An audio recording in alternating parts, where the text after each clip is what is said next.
Over Old Hills and Far Away, written by J.R.R. Tolkien between December 1915 and February 1916 and rewritten at Oxford in 1927.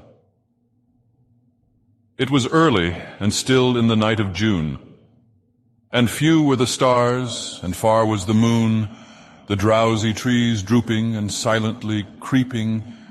Shadows woke under them while they were sleeping. I stole to the window with stealthy tread, leaving my white and unpressed bed, and something alluring, aloof and queer, like perfume of flowers from the shores of the mere, that in Elvenhome lies, and in starlit rains, twinkles and flashes came up to the panes of my high lattice window, or was it a sound?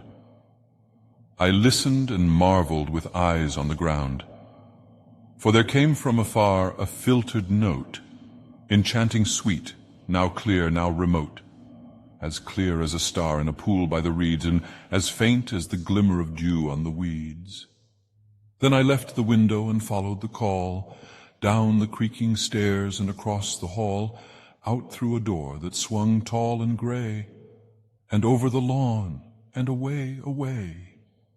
It was Tinfang Warble that was dancing there, fluting and tossing his old white hair, till it sparkled like frost in a winter moon.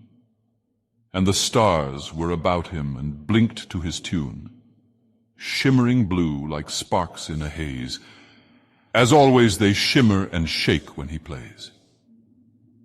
My feet only made there the ghost of a sound, on the shining white pebbles that ringed him round, where his little feet flashed on a circle of sand, and the fingers were white on his flickering hand.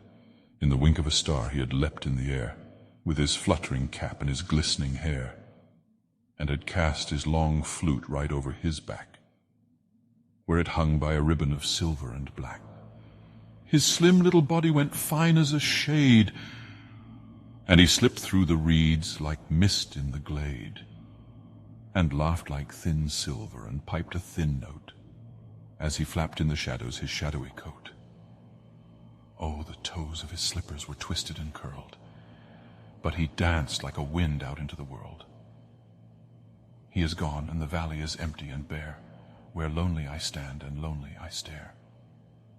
Then suddenly out in the meadows beyond, then back in the reeds by the shimmering pond, then afar from a copse where the mosses are thick, a few little notes came a-trilloping quick.